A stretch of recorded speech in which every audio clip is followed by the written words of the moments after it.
So can I just get a show of kind of where people's identities lie? Can you stand up if you would identify as a mathematics education person? Okay, thank you. Can you stand up if you would associate as more of a kind of teacher practice writ largely type of person? Teacher practice, teacher education type person? Teacher ed, yeah, teacher ed, teacher practice. In other words, you study teachers maybe more than you study students, or you try to influence teachers? Okay. What about people who are more policy type? Okay. Okay, what about kind of just school organization issues? Is that still the same? By the way, I'm a mathematics education wannabe. Okay. We'll include you. Other people who are practitioners in the field? Okay. And the rest of you somehow were told that there was a reception afterwards and you were going to get free food. And okay, so I'm here to talk to you about two terms I'm going to throw at you today. One is Nepantla, and the other one is conocimiento. And I'm going to unpack what they mean, so don't get too concerned. My work kind of starts from a perspective of equity, in that I've been working on equity issues pretty much since I started grad school, but really was trying to frame them most recently in a couple of pieces. And one issue I want to bring forward is this notion that for me, equity, there's really been this kind of tension between what's being written about in terms of dominant mathematics. And dominant, I would include reform mathematics, basic mathematics, all kinds of mathematics that aligns with kind of a westernized school mathematics way of doing things, okay? Even though we would argue that reform mathematics doesn't always look like what school mathematics is right now. I'm just saying that that's what's being argued for in a kind of school curriculum type of mathematics. And that this critical mathematics is something that is moving beyond that. It's kind of more of the out-of-school mathematics. It's the pushing the boundaries on bringing in issues of identity and power. And really, we're seeing that a lot of the research that's been written in terms of what gets people, I'm going to talk about a couple different axes, but one of them is, so equity is essentially about power. For me, there's four pieces to equity. There's a notion of access, which is kind of, do people get to the table to do mathematics in a dominant way? So do you have quality teachers? Do you have a school that has a good curriculum? Is your school stratified in a way that kids are tracked into particular places? Do you have peers who are going to be able to offer anything to you? You know, kind of what are the resources that you have at your disposal to be able to do dominant mathematics? The other piece of it is achievement, which is okay, beyond this access thing, like does everybody get to the table, what happens when everybody's at the table? Okay, we know that equity is really about fairness and justice, and it's not about sameness, so we would predict that we might have to do something more with people who, when they've come to the table, maybe didn't have the resources that other people had, right? So in terms of achievement, it's more than just standardized tests. It's participation in school in terms of mathematics courses. It's participation in the math pipeline. So do people go on for further careers? But then taking it beyond that, researchers have moved to notions of identity and have suggested, well, it's not enough just to have access and to kind of have these outcomes that are like what, mainstream kids have done, or what kids who have not been marginalized by the system have done, that's not really equity, because do I get to become a better myself, or do I have to become you? Do I have to become what the school system says, right? So the notion is that, well, through identity, everything is mediated through my culture and who I am as a person, and so that's kind of important, and we get ethnomathematics, and we get multicultural mathematics, and those kinds of out-of-school mathematics pieces bringing in to say we should consider those as also parts of this identity piece. But it doesn't necessarily bring us power, right? So if those kinds of practices, those kinds of cultural practices aren't valued, either in society or in school or in the places where kids are participating, then that doesn't really get us anything. But so for me, equity really has all of those parts to it that we have to care about when people come to the table. What do they have at their disposal? What kinds of outcomes result of that kind of participation? What does that participation mean in terms of me as a person? For me, it's really about, do I get to do mathematics that is in my language, that's using algorithms from my country, that's serving my needs and my community? That's really when we're talking about equity. in terms of mathematics, about the power. I've talked about the notion that equity is the inability to predict how students will do. I assume that there's a natural variation among all people, so that we wouldn't expect, I don't really want everybody to assimilate and end up looking all like everybody else in terms of outcomes. I would expect there to be variation, because everybody's individual needs and identities and proclivities would kind of predispose us to want to do particular kinds of things. So I don't really care.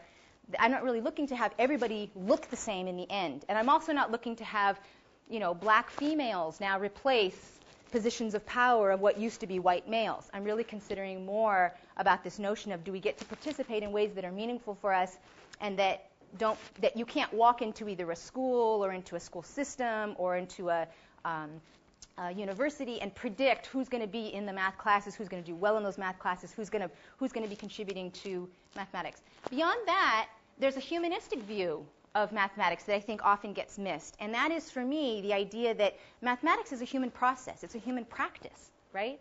So we embody the practice. And by that, I mean that most research that's looked at equity issues in mathematics suggests that people need math. People need math for a number of different things, the arguments go.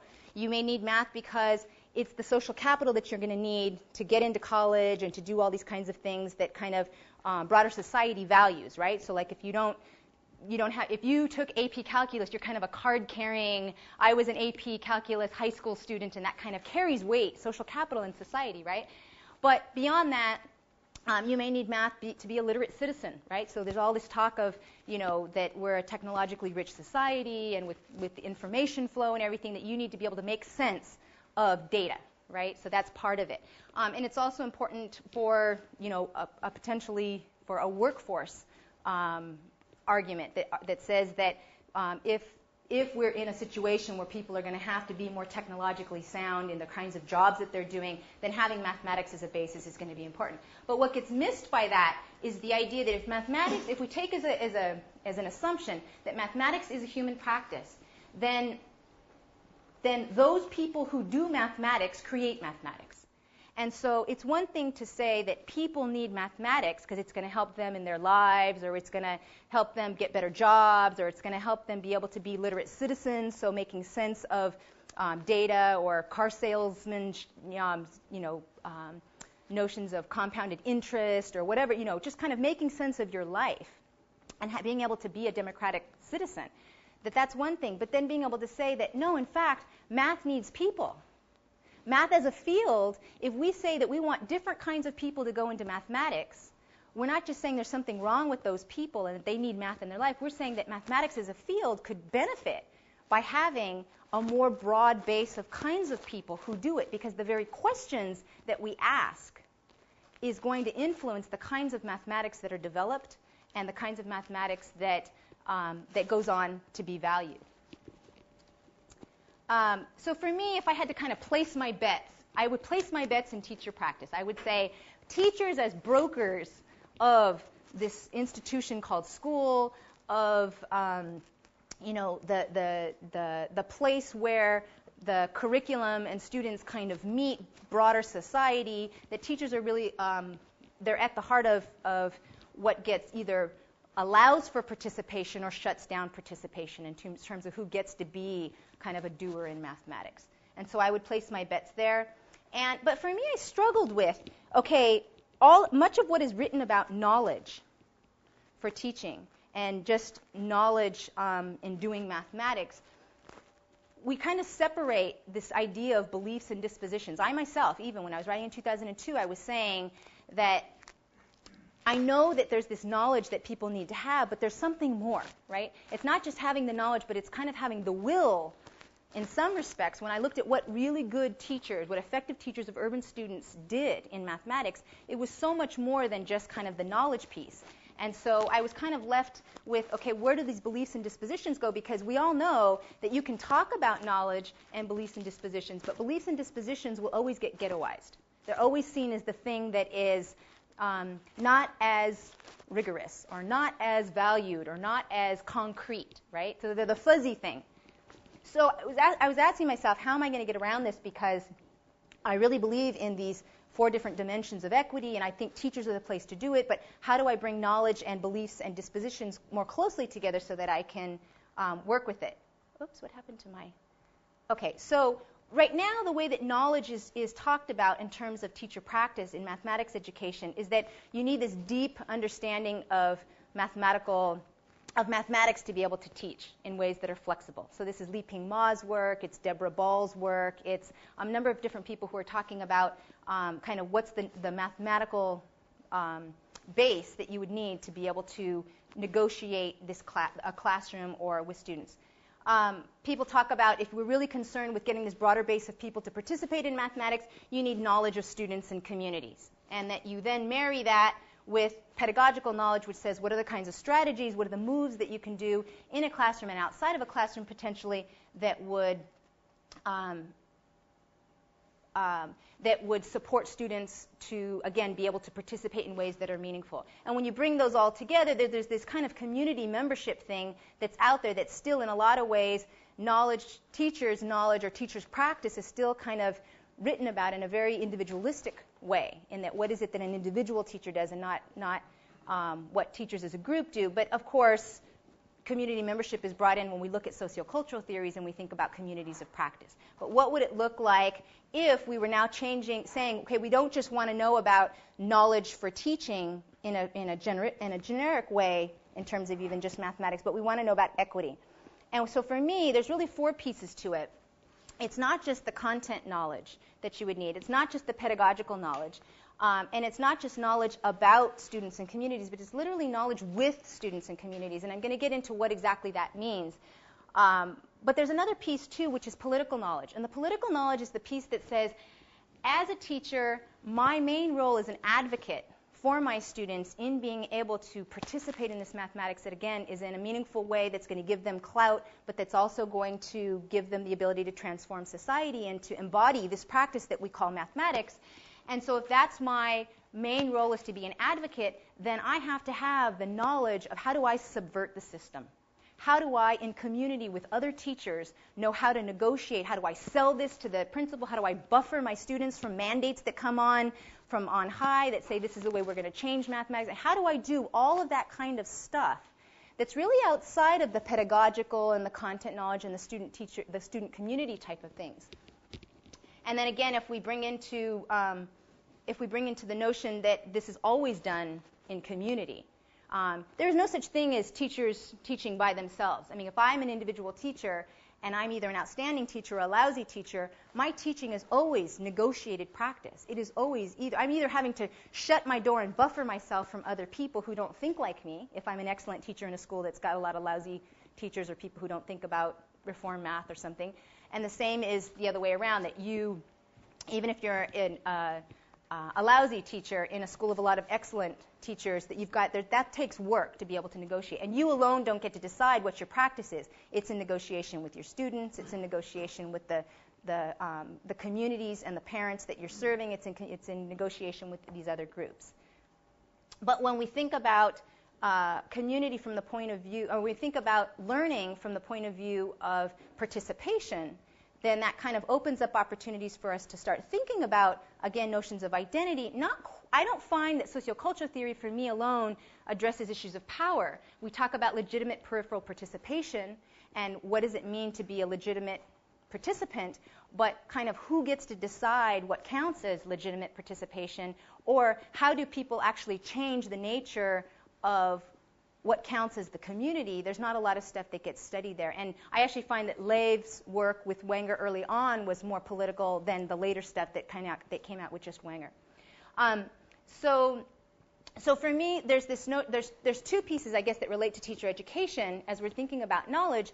And one is that, so I think about the work of Deborah Ball and of Li-Ping Ma and all those people, and I think that that there's this inert knowledge that people are trying to make active, right? Instead of it just being this, content knowledge, now we're trying to make it knowledge for teaching. But it still feels like, in a lot of ways, that it's not really getting at the level of knowing to act. It's kind of knowing for something, but it's not at a level of what Mason and Spence talk about in terms of being able to act on that knowledge in a way that's meaningful. And the other piece of it is that we're in a time right now where we're in a paradox in teacher education, where teacher education programs are getting standardized, they're getting scrutinized, everybody is looking for outcomes of programs, what makes an effective teacher education program, right? So there's all this focus on kind of a modernist perspective, this notion of certainty. And yet at a time when society is reflecting a more of a postmodernist stance, we have hybridity and diversity and uncertainty really being at the fore of what's going on. So how do we, in teacher education, grapple with this notion of, these standardized things that teachers are going to need to be able to... on the one hand, the idea of knowledge for teaching is important because it's going to professionalize the field. But another way, in some ways, it kind of starts, for me, going down that road of certainty, that there's somehow these things out there that we can concretize that you would need for teaching, when I actually think that it may not be that simplistic. So for me, the two pieces I want people to keep in mind is this notion of knowing to act and uncertainty in teacher education. So how does all of this relate to anything that's called conocimiento in Nepantla? Conocimiento is a term that literally, if you just went to the dictionary and you looked it up, it just means knowledge. Okay? But just as, and it comes from Spanish, but just as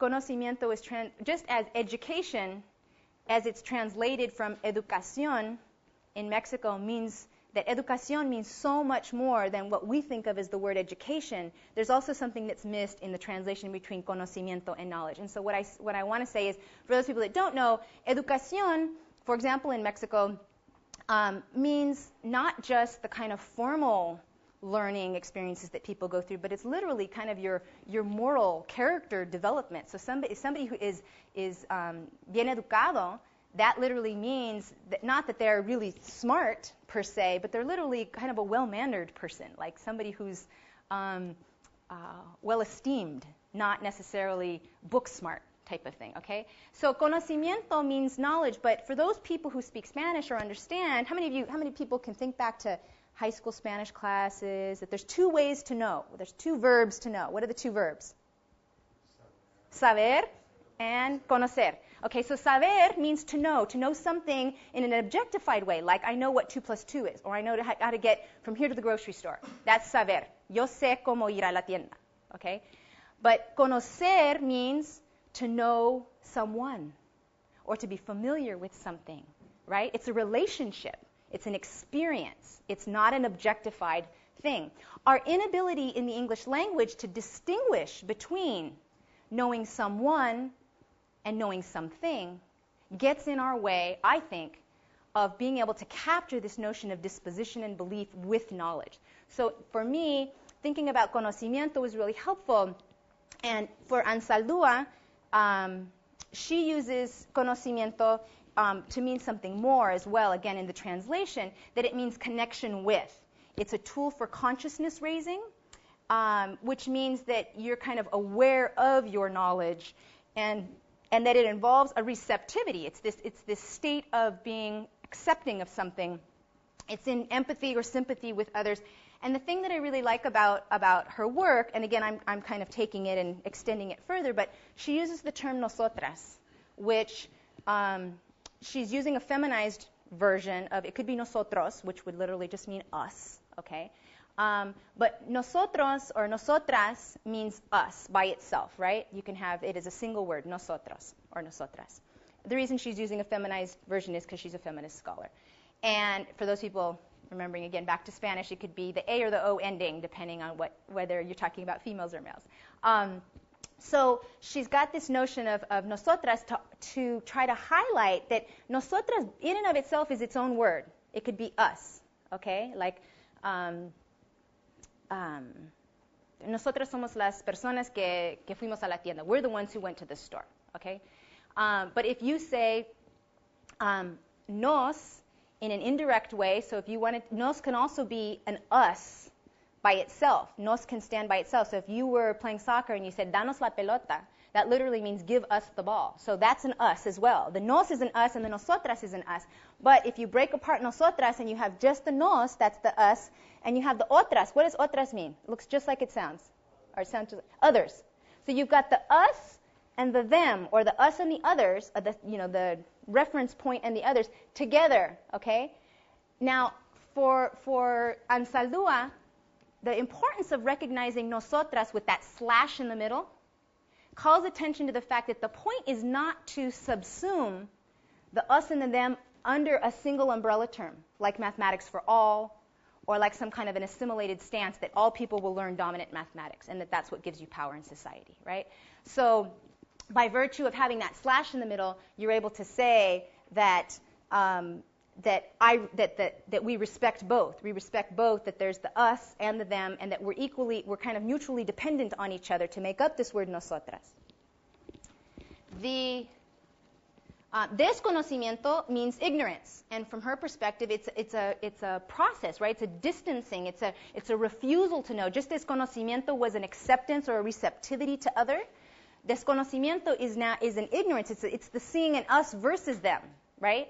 So it would be the inability to see a slash in the nosotras, right? It would just be a nosotras as a single word to say that I expect everybody to be like me, right, or like us. And Nepantla is the liminal space where multiple realities are viewed. For her, Nepantla is to the point where, so there's this process, there's this cycle where you're in conocimiento, you realize that there's the slash, you realize that there's an us and a them in a situation, and you move to this messy space and say, okay, now what do I do with this? Now I'm in this space where there's the us, there's the them, we're mutually dependent. Okay, so what do I do? You can either choose to ignore. I don't know if this is going to be helpful. No, I don't have the chart. Oh, I thought I had the chart. I don't. Okay, so you can either choose to ignore this messy space and revert back in a desconocimiento way, revert back to nosotras with a single word, right, and say, I no longer see the other. Okay, they're not there. It's just me, just my frame of reference. And then you're off in desconocimiento, right? And you're making sense of your world, but it's from a single frame. It's not recognizing that multiple frame or that kind of neither here nor there space.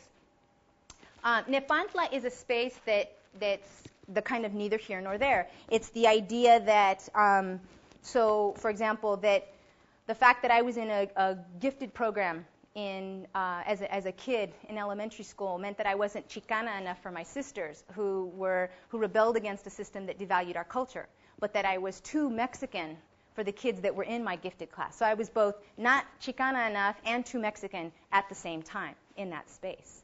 It's the idea that my work that looks at issues of kind of a human process in mathematics and power issues and things might be seen by a lot of people in the mainstream mathematics education as too ethnographic, not cognitive enough, read primitive. And in Latino studies, my work is read by people because it's got this math focus as too cognitive, read primitive.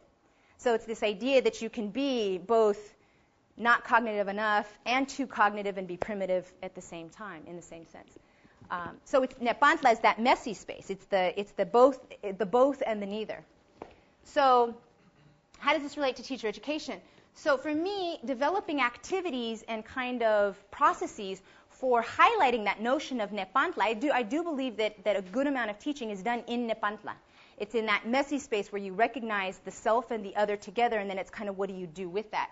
So I engage my students in a year-long partnership with a Chicago high school where we do math activities. The high school is using IMP, and the teacher that we're partnering with some of his classrooms. My students are we do math activities that are the IMP, and we kind of put on our teacher hats and say, okay, what of this activity do we like? Okay, there's a trap door and a dart falls through, and where does it land? What's the probability? What's the geometry that's involved in this activity? What are the opportunities for kids to participate in ways that they are kind of doers of mathematics, or that they're making mathematics as they go? And so then my students kind of unpack all of that. And let me back up to say that the school we're partnering with is an alternative Chicago public school. So it's a school where most of the girls are negotiating childcare issues for their children. A lot of the guys have left their schools that they were in and are returning to school, sometimes because they had gang-related issues, that they either were once in a gang and no longer want to be in a gang, and the only way for them to be in school was to literally leave the school they were in and come to a new place, or because they've just moved from school to school and haven't found a place, and so they're kind of in this new place. It's not the kind of school that my teacher candidates think they're going to teach in. In fact, most of them are scared to death that they're going to go to this school to do work and have been able to articulate that to a certain extent. But there's definitely resistance. So, but we do the math activity. We unpack it from the student end. Okay, what does this look like as a student? What do we think this is going to look like in the classrooms that we're partnering with? Because we've seen the classrooms, we interact with them. They do a year long of emailing their partner. So they try to get to know the people that we're working with, because Chicago's about 2.5 hours away. And in these email exchanges, they're trying to just get to know, they're trying to relate to another student. So, what do they do on their weekends? What is it like to be a math major at a university? What are you doing in your free time? What do you think of the teaching in your school?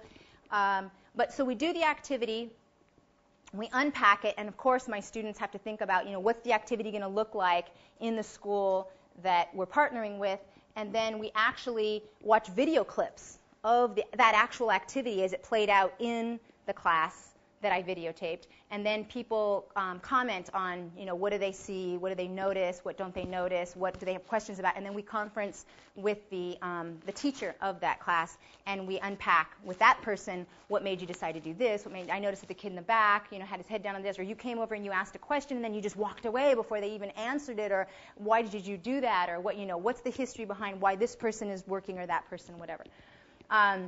And then in the end, it culminates with a field trip that my students host for the high school students who are in this school to come to the University of Illinois and to do mathematics, to sit in on classes, to visit the child development lab where their kid might go to school if they were a student, to walk around campus and just kind of demystify the notion of college.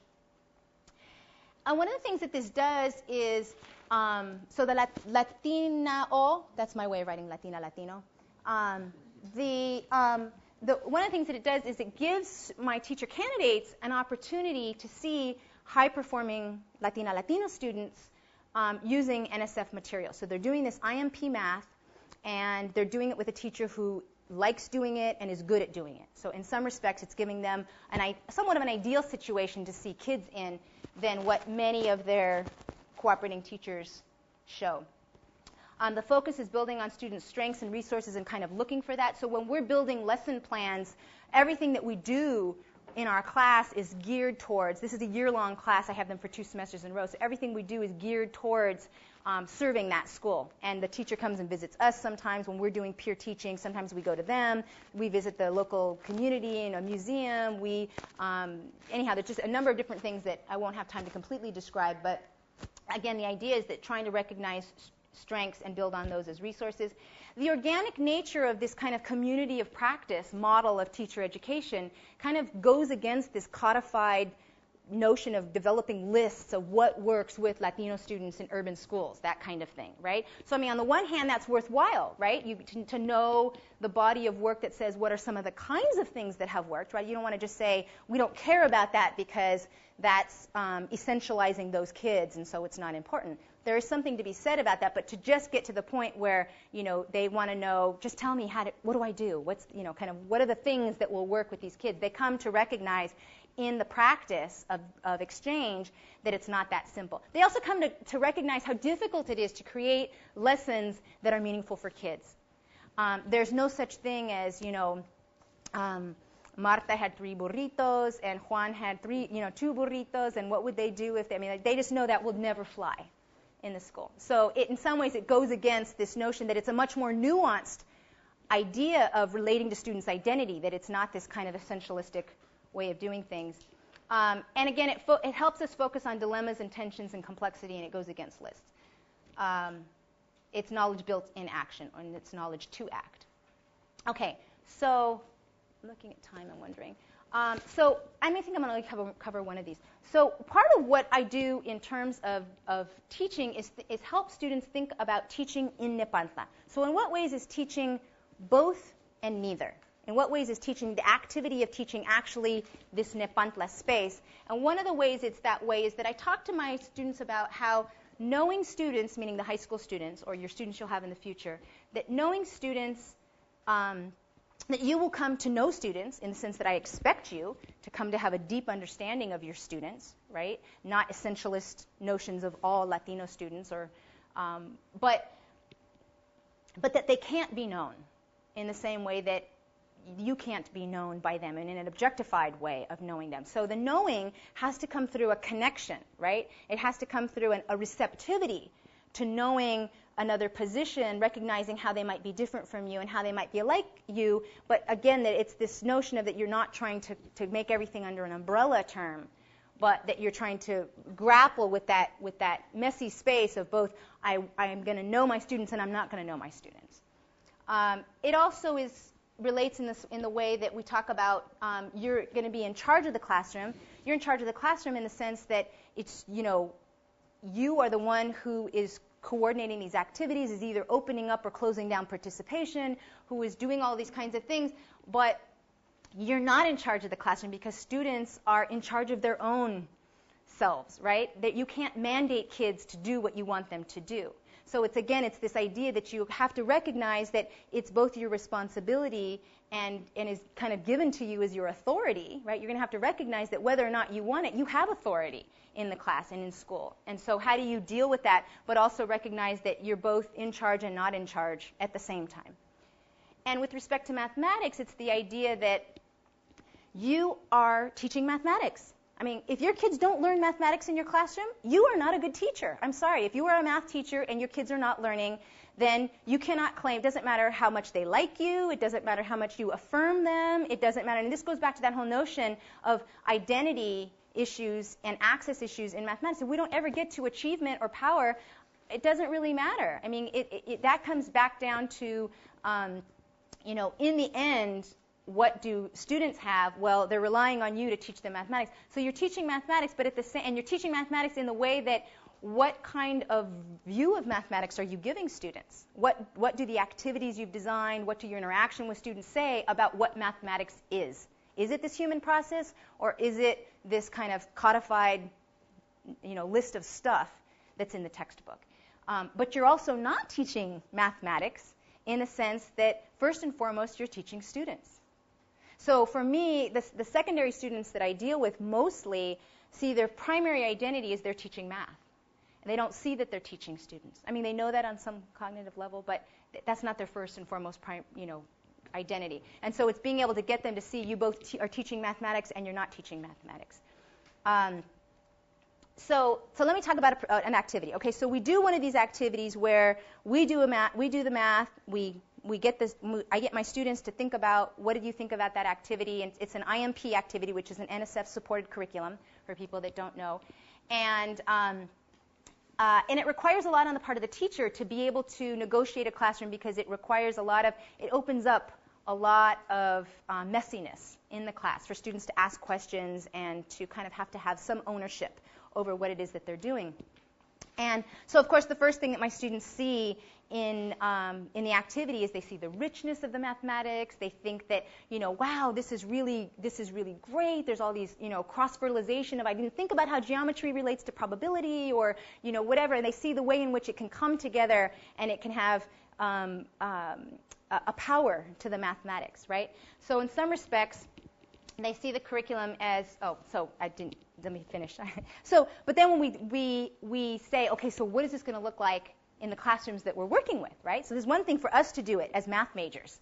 And it's another thing to say, what's it going to happen? What's it going to look like in the school that you're working with? And basically they think it's maybe not going to be such a good curriculum because it doesn't have a lot of practice problems. It's got a lot of reading.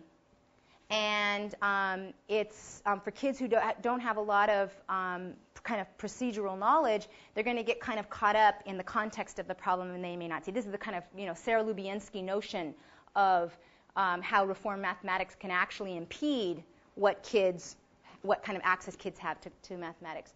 But it's kind of seen as a proficiency match. So at first they're kind of thinking cognitively, will the kids be able to do this kind of work? Even though I think it's quality mathematics, maybe it's not going to be such a good curriculum, this IMP. Then we watch a video of the students doing the activity, and they see how well they're doing. I mean, granted, not everybody's perfect, but, they're conjecturing, and they're, justifying their answers, and they're doing different representation, all the kind of stuff that NCTM says we should be doing, right? And the teacher is kind of in the background, not the foreground, and so they're seeing, wow, this is great, the kids can do this, and so then they think of it as, this is a great opportunity to learn for the students. This is a quality curriculum, and yes, this is the kind of curriculum I would use with my kids, okay? And then we debriefed with the teacher, and we talked to him about what, he would do differently, and what did he notice. And then he says at one point, because he's interacting with us regularly, he says at one point, well, you know what happened on Monday? I was talking to the students, and I was saying how this IMP curriculum is really kind of not their life. This is not real world for them. For urban kids, Baker's Dozen and Overland Trail and all these kinds of themes that come up in IMP math is not their world, right? So I was commenting on that, and the kids were like, yeah, I could just imagine these white textbook writers saying that this is blah, blah, blah, this is... And then he raised a point to us with, I don't know if I did the right thing, because I raised this issue with the students, and I don't know if next week they're going to want to do IMP math anymore, right? So this is, all of a sudden, it's this, so they're thinking now about, oh, wait, so the curriculum should be a possible mirror. It shouldn't just be that they have to become us. They should have ways of kind of recognizing their identity. And so now maybe this isn't a good curriculum for them if it's going to oppress them, right?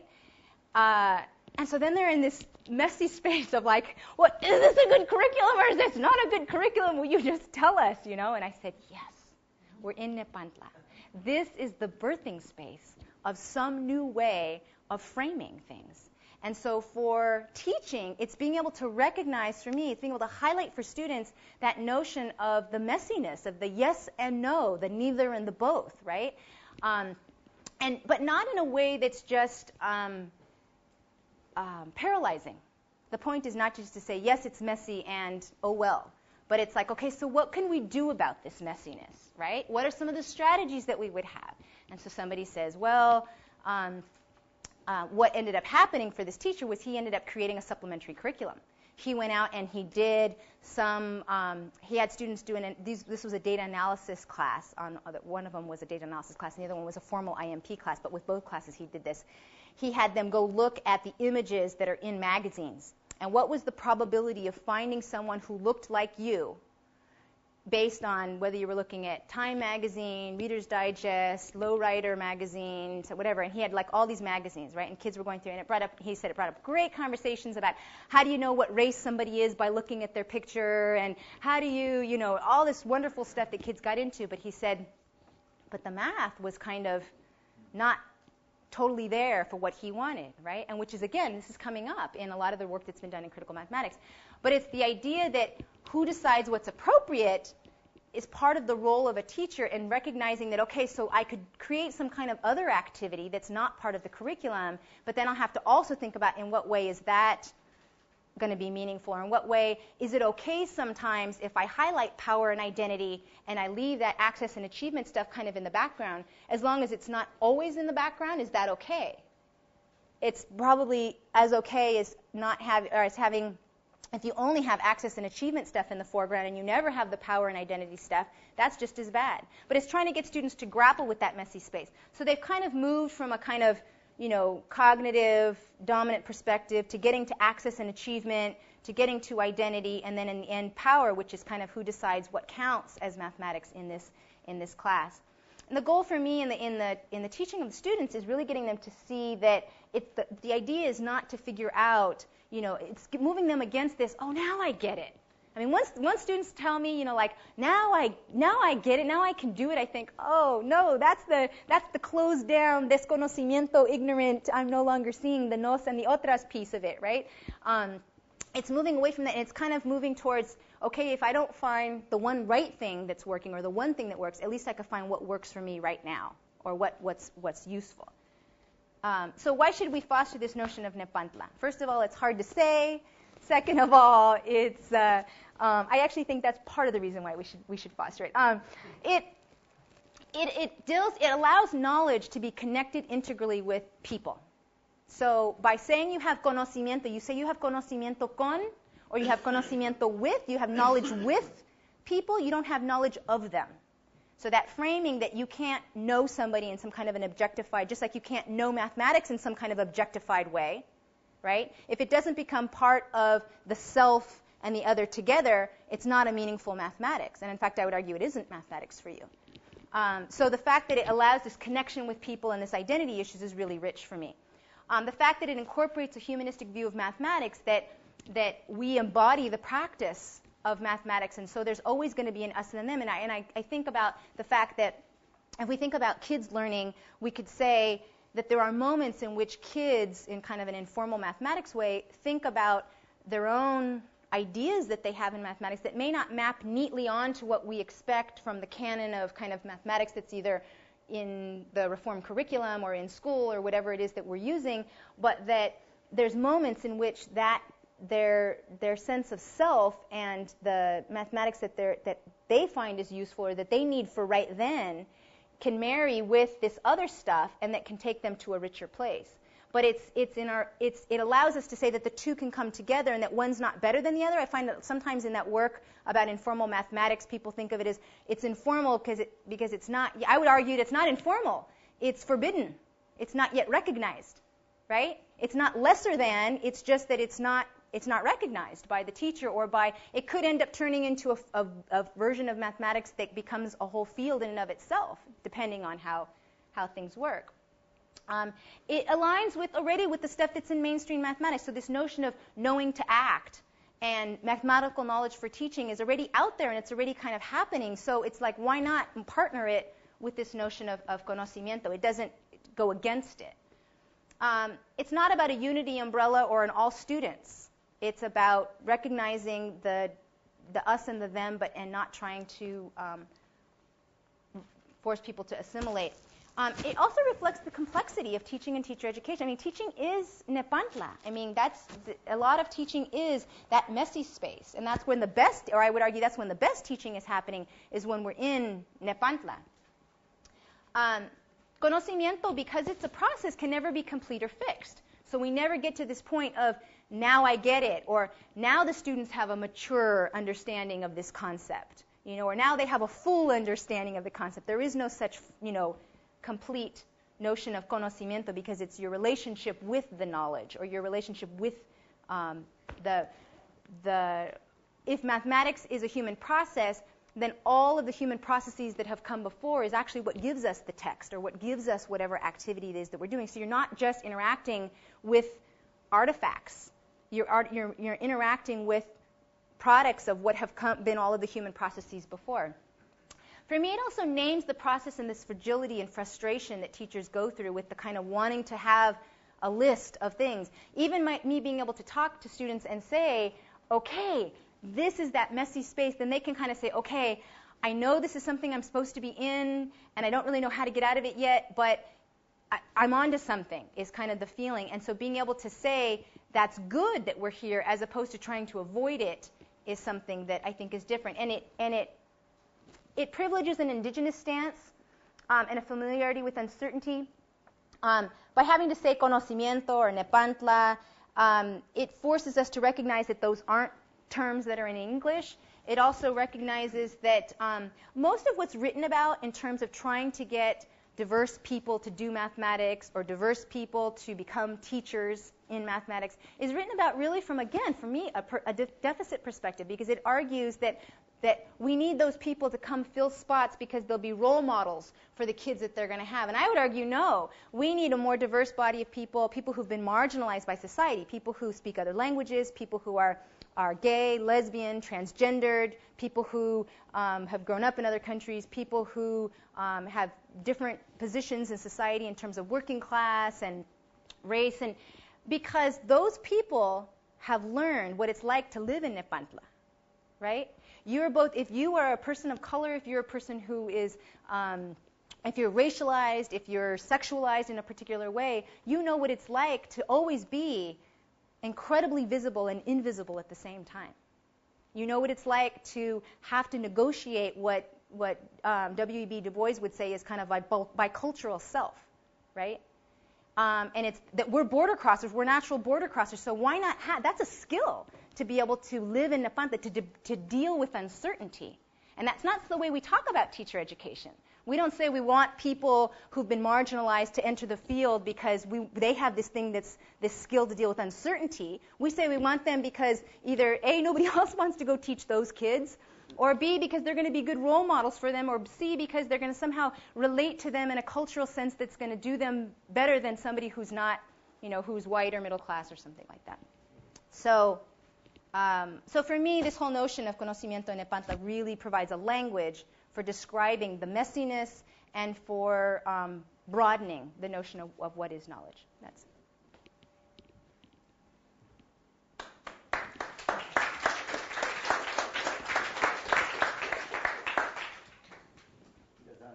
Take some questions.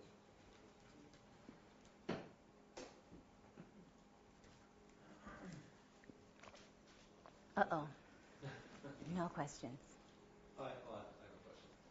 So, if I'm not sure this is true of the demographics of people in pre-service secondary math programs, but if they're mostly middle-class white women, which probably is true, then how do those people with their particular histories inhabit this Nepantla space that you're describing? Assuming these are the same people you're teaching in Illinois, probably, and the same kind of people you would have here. So how does Nepantla work for people who have, up until the point they meet you, not experienced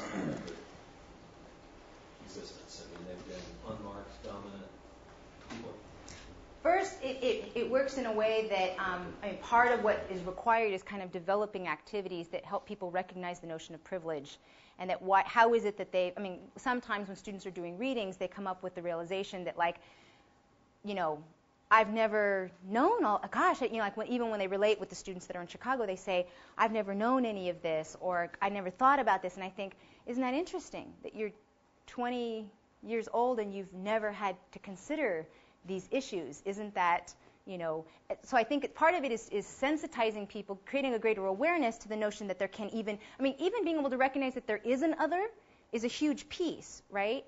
I think that if when I'm teaching, if I argue that conocimiento, or that knowledge is actually being able to do that both, there's no way in the program you can get a good grade or you could feel good about your work unless you make a connection with other people and you're able to see kind of another way of thinking. So in some ways, women have been marginalized in ways. Sometimes I tap into that. In what ways have women been marginalized that's different from men? People who have working class backgrounds sometimes can offer. I guess it's similar to not being math specific. Anybody who's, you think about teacher education programs that try to engage people to think of their own biographies and in what way, what are the connections that they have to mathematics as a field. Some of the students are able to talk about, for students who have been kind of dominant all their life, they may have had experiences in school that were different from a dominant perspective in terms of, very investigative, or, having a teacher who related to kids in a way that was opening up participation, and so they're able to talk about that. But it's definitely, so as a comparison, I was talking to Megan Franke, who's at UCLA, and they've got Center X. And she does similar work that I do in terms of a kind of partnership. Ours are slightly different. But she said, what they have at Center X is kids who go into that place knowing they want to teach for social justice. So they don't have as strong of math backgrounds in the sense of being able to negotiate the at least procedural terrain. But they've got these people who are hardcore, ready to be, activists. On our hand, we have people who have to maintain higher GPAs in math than they do to get into our program. We have a very high rejection rate in our teacher ed program from math majors than to just stay in the math department. And so even being able to talk about the ways in which your positionality changes because of the degree that you choosing to leave math and go to math education, How is it that you're both so smart because you're a math ed person, but not so smart because you're a math ed person, depending on the perspective. So there's a number of different ways that I try to frame things so people can see that a lot of people have that Nepantla, but it's not at an awareness level. But there's some people who spend all their lives in Nepantla. Yeah, Kevin. So I was wondering about the status of the curriculum as you think about it with respect to Nepantla, because it seems like from one angle you could argue that what you want is sort of the most impressive curriculum ever, because that way, you could create a third space and through that thing. From the other angle, you could argue something like, well, this curriculum is already a package that comes preloaded with the theory of knowledge, with the theory of the social, with the theory of the human, its relationship to mathematics. So I don't know IMP curriculum at all, but I was wondering, just in general, thinking about that whole design, if there's an idea of designing something like a third space activity or an activity with curriculum, how do you think about the curriculum piece? I hadn't thought about that. I mean, you're talking about how would I design a math curriculum so that it would open up. I think the thing I do think about is I think about the notion of assessment, and I think about how can we think about assessment in a way that gets people to highlight Nepantla points in their trajectory, in their learning trajectory. How can we develop means for, in the same way that we think about portfolios in teacher education, and we say instead of collecting this list of stuff that you have artifacts that demonstrate and you try to justify something. I wonder how we could create some kind of an assessment that regardless of the curriculum, so you would be expected to be exposed to a number of different kind of curricular activities, but in what way were you able to see the self and the other in those mathematics activities, and maybe what did you do with that space when you were in it? Because I think that if really what we care about is people identifying with some kind of mathematical activity, and one could argue for school purposes or for out-of-school purposes, then really a big piece of it has to be about locating the self.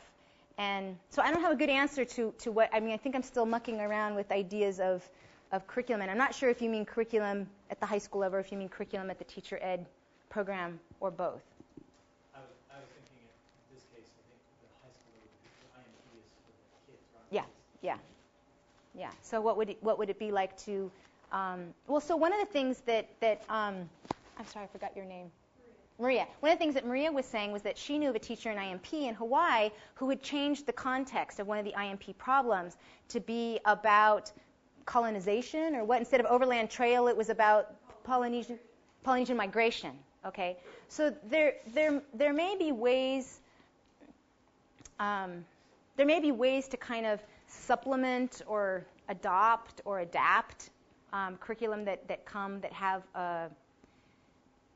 I don't know. I think it's a hard thing to do. I don't have a good answer. Just in a footnote on that, one version of that might be that if you look at the practices of academic mathematics, or people who are heavy users of mathematics, as someone like Lush would say, you find that their practices look are totally just different. Totally infused with uncertainty. So there's Yes. there's a review of a book in this morning's New York Times. The book is titled "Useless Arithmetic," like the false quest for certainty in modeling in environmental sciences. And it's these people are saying, we're building these things that are more and more formal, and they tell us almost nothing about where the planet is headed. So those kinds of uncertainty are endemic in the practices themselves. Yeah, that's true. That's in what mathematicians do. I guess I was thinking about what happens in school. Yeah. Yeah. Sure.